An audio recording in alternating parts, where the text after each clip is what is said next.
Welcome to Linden Terrace Apartments. My name is Mario. I am the maintenance supervisor here for the property. I'm going to take you on a little tour just to give you a general idea of the work that the rest care program, the kids have done here, some of the beautiful work that they've done. So let's take a look. This is one of the units that the kids painted and made like brand new.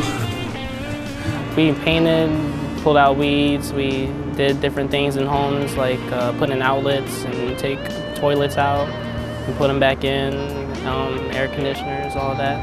They've actually done things in here such as painting. I never knew how to paint, so like coming here I learned how to paint.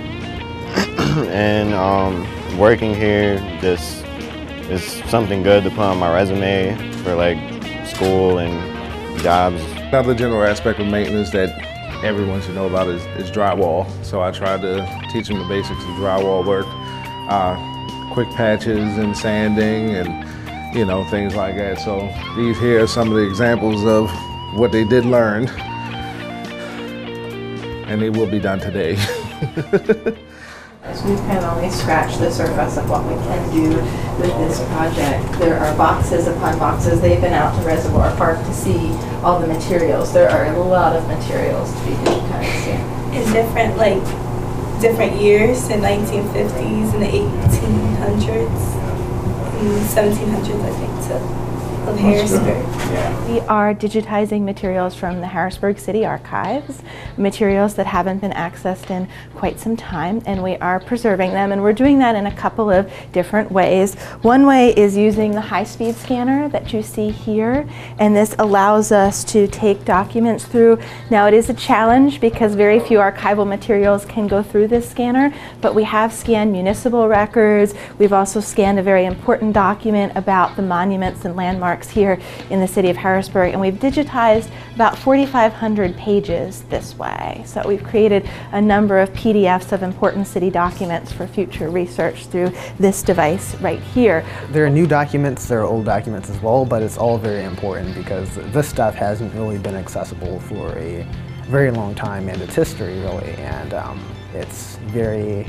it's very useful to, I think, historians and researchers later on, as well as maybe people that want to find things, maybe people who were related to those who wrote Correspondence, or those who were in the pictures, or just things like that. What we've really been working hard on is digitizing visual materials, and that is what Nadia and Gary and Samila are working on here. We have digitized over 1,000 photographs that were a part of the City Archives photography collection.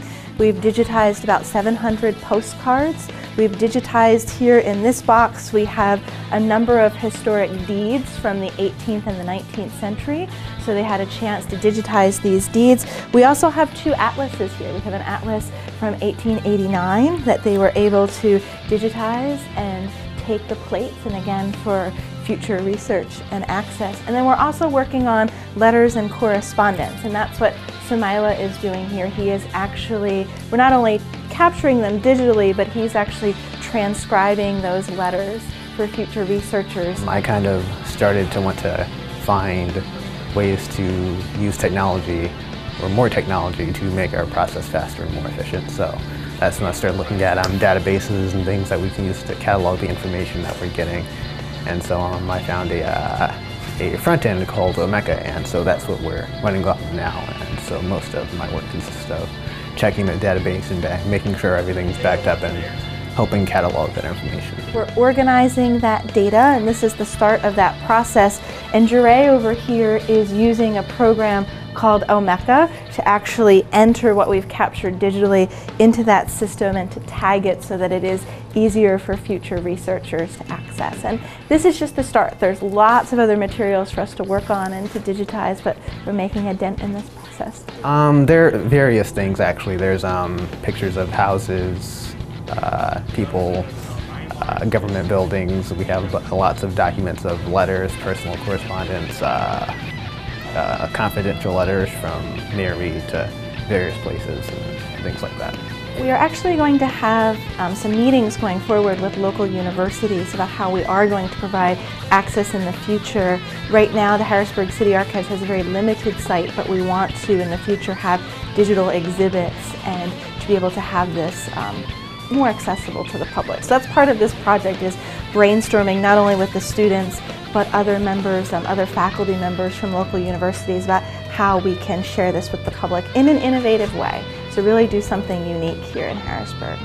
Having this hands-on experience with these historic documents, it's really awesome. It's actually changed my perspective on history. It's a chance for them to learn about community and learn about local history. We actually had field trips over the course of this 6 weeks. They went to Reservoir Park to see where the archives are currently being stored. We took them to local museums and local monuments to teach them about the value of local history. And it's also fun to be looking at these photographs, looking at these historic atlases, and then we'll go online and compare that with what that site looks like today. So making those connections for them between the past and the present, and why it is so important to digitize these images and capture things effectively.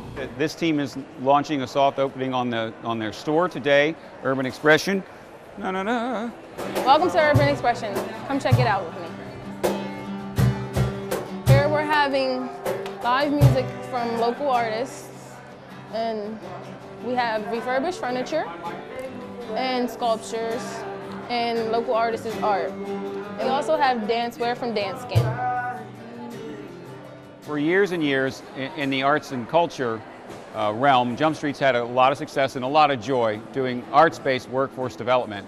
And here we have custom t-shirts of many designs.